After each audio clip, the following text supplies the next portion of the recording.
And then basically one day I had a vision, and Father's face was shining like the 10,000 suns in this vision, and it was so brilliant I could not, approach it, so to speak.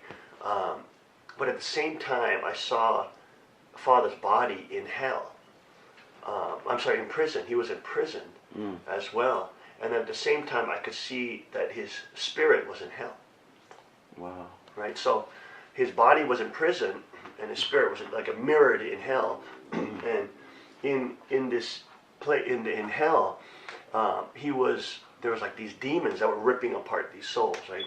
And Father was saying, he was shouting to demons, take my body instead. Let my children go. Right?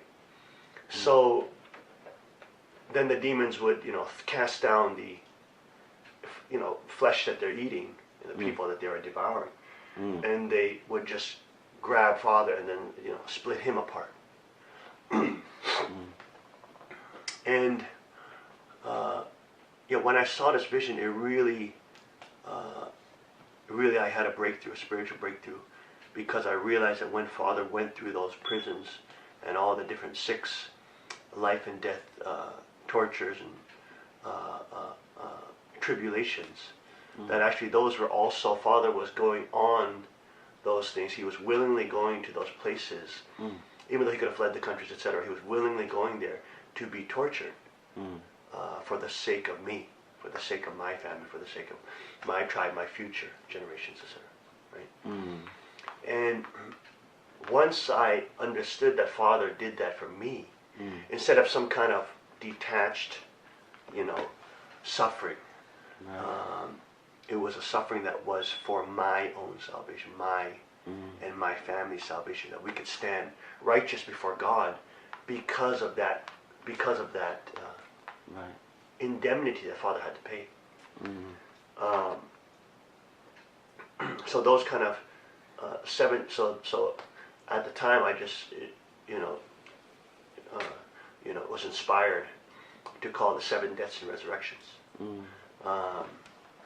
That a father's love is one that will not only lay their life down for their friends, but lay their life again and again, again and again and again and again and again for their children.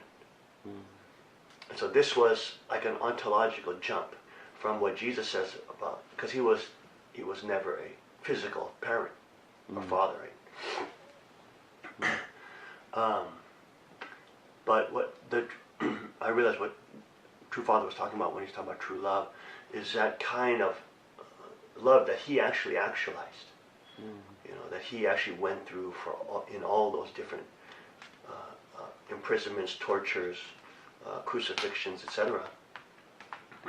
And that all those things are not some detached suffering or some detached payment of spiritual indemnity or spiritual prowess, but that those are tribulations and the path he had to walk to liberate me from my own unrighteousness before God, right? And to be able to allow me and my family, my children, etc., my grandchildren, to stand in front of God. Once God gave me that revelation and that vision, that totally transformed my understanding of Father and my relationship with him. Because before then, he was a great spiritual teacher and a great man and a great, leader, etc. And all those things. And I didn't really know the meaning of Messiah or Savior. But after that kind of revelation, then I could understand what Father was. He was the Savior. He was my Savior. He saved me from my own damnation. He saved me from my own sin. He saved me from unrighteousness. And in that state, no one can stand in front of God. Right. But because he paid the indemnity and paid the price for me, I don't have to walk that course, but I can stand in front of God. And that was a massive shift. That was a massive breakthrough. and in realization of who Father was, you know, and what kind of value he had. What he was not just a teacher or a prophet, you know. Right. And he, you know, Messiah wasn't just another word for a prophet. Right. You know, it was a savior of mankind, a savior who allows us to stand righteous before God, not because we're righteous, but because what he has done and the price he has paid is completely and perfectly righteous. Right. Wow. Yeah. Wow. Thank you. So that was, I think, a real breakthrough for me. Yeah. Mm-hmm.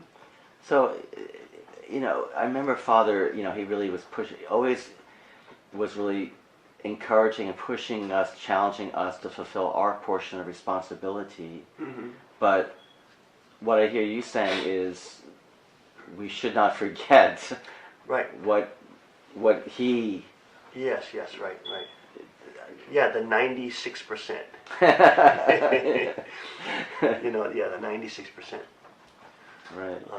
We have a portion of responsibility that we either can walk to or walk away from, you know. Right. We can either stand in agreement or stand in disagreement, you know. But it would be deluded to say that we're the ones who pay the indemnity. Right. You know, yeah. Right. Yeah.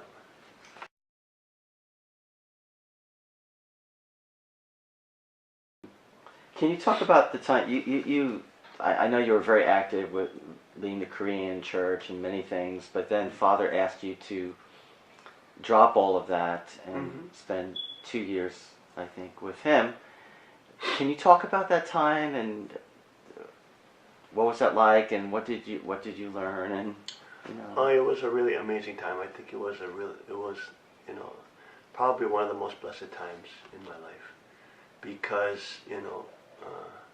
We had all these, you know, Father had entrusted everything to us. You know, I was head of, you know, the entire World Church, World Mission Department, World UPF, World Youth Federation, World Carb, everything. I mean, Father entrusted everything, you know, to me. And, you know, that's like a massive responsibility. And you, in doing that kind of work, and you have all these things, you stay busy, whatever,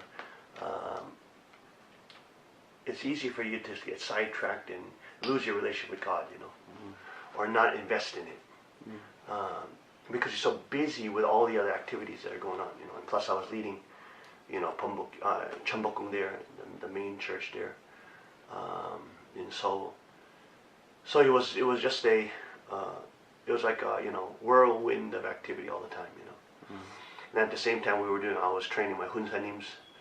We were doing, you know, spiritual practices from 2:30 in the morning, you know, every single day without, you know, any breaks, any feel, you know. And so it was very kind of a whirlwind kind of time, and also, you know, in those kind of positions, there's always a temptation to believe that you're doing so much work, you know. And that by doing a lot of work, you're actually serving God more. You know. But when Father called me to serve, you know, just be with Him, it was a huge change. Because here now, all of a sudden, I didn't have a schedule. Could not make a schedule. I didn't have any appointments. I could not schedule anything with people. People wanted to meet me from outside, VIPs or whatever. Couldn't do it, you know. I couldn't go visit families. That was something we did every week. You know, we would visit normal church members, go to their houses, and, you know, do fun stuff with them, buy them pizza and stuff like that. I didn't know GMO at the time, but yeah. So, but we couldn't do anything. All that had to drop, you know, and all the big events, all the stuff drop. I had to drop everything. It was, at first it was just time spent just being with Father, because Father's always on the move too. So he's always traveling. He's always going to, you know, the States, coming back to Korea. So there was a world tour all of a sudden that he scheduled and did, you know, so all those kind of things. But basically being with Father, going with him fishing constantly, going with him, you know, Las Vegas all the time. So we would be fishing on Lake Mead, or in the next day we could be fishing on the Pacific Ocean, you know. but it was always this. So it was very different. And at the time I wasn't a huge fisherman or something like that. And so I would use that time to meditate. So I would, like, on the boat, I would meditate, or I would just, try to do studies. I'd be in the beginning and just try to get used to this kind of schedule, because it's like a schedule of no schedule. You just have to go at the whim of where Father wants to go, and wherever He's going to go, you have to go. You have no say in the matters. You have to totally surrender to it. So it was an adjustment. It's kind of very taxing. Yeah. At first, it's very mentally taxing because you don't know what to expect. It's always. But at some point, I just was able to release that, that anxiety or that stress from it, and just totally just ride and flow with Father. Instead of just bickering, complaining. Well, I have my schedule and all that. I can't do my work or this and that. What if things can fall apart? Whatever. Just let go of it all. None of that really matters. What really matters is being with Father. And so I had just incredible times with Father when I let go of that. Then I could actually be myself. That's when I started showing, like, the different martial arts that I knew, and we would watch the UFC and mixed martial arts together. And when Father was not on the boat, then we would come back and we would watch martial arts contests and say this. Then I would do demonstrations, and he would make me tap out and choke out, and all the security guards, things like that. And so it really became a tremendous time. It was just like I was spending time with with Father in such an intimate way. We're bonding in such an intimate way, and I just felt that Father he totally like, I was surprised that he loved the fact that I knew all these I did all these martial arts, and because I had kind of hidden them from the public. I had not shown that I do this. I always wanted to keep them kind of, but Father just totally embraced it, and he just was so excited about it. And when there were, like, storm warnings, and, like, the government would shut down, like, the oceans, so you would not be able to go out. I mean, they would do hurricane warnings, and we would be on an island, right, in the south of Korea, in the middle of nowhere on a tiny island. So then there would be, if there's a hurricane going by, then you can't go out on the ocean. So we'd be stuck indoors. And, and then, basically we would have already downloaded all these, MMA, fights and, battles. And, Father would watch it. And then I would point out things of what they're doing, what they're trying to do, and kind of do commentary. And it was so amazing. It was a really amazing time, because I could really bond with Father as Father and Son, and I had great times, great moments where when we went fishing, when Father would take a nap, I could just go in the cabin with him alone and just lay down and sleep right next to him, watch him. I have nice, wonderful pictures of him, just resting like that. And very, very intimate times, that I got to spend with Father. And I think that's, in the end, that was so important, because it showed me it's not about religion and, making yourself religiously pure and doing all these conditions and all these work and all this stuff. It's not really, in the end, it's not really about that. That's really to show men, or to try to prove to people that you are a good person, right? But what really matters is not religion, but your relationship with God. And that's what Father brought me into. He brought me into that relationship with Him. That was beyond the religiosity of Him, Him as a religious leader, or religious head, or religious pope, or religious, it brought me into a real relationship with Him. That was so intimate. It was so real. It was so filled with joy and affection and acceptance and embracing. I mean, all these things that I thought that I could not show as a religious leader. like mixed martial arts, gets really bloody. I mean, it gets really, really bloody, right, when they're fighting. And you do all sorts of nasty stuff, you know. And I just felt, you know, in my image as a religious leader who meditates like hours and hours a day, it just didn't fit, you know, in my own box of my own self-image, you know. And but that just got shattered. It just got liberated, and I was able to embrace that warrior side too. And Father totally embraced it, you know. So that was like amazing. And I believe that is that time that got me through all the tough times after when Father passed and all that craziness happened. It was that relationship that I had with Father that he brought me into that really was able to nourish me in a time of despair and emptiness. When you know, when we lost everything, and you know, even our own mother, you know, turned against us and things like this.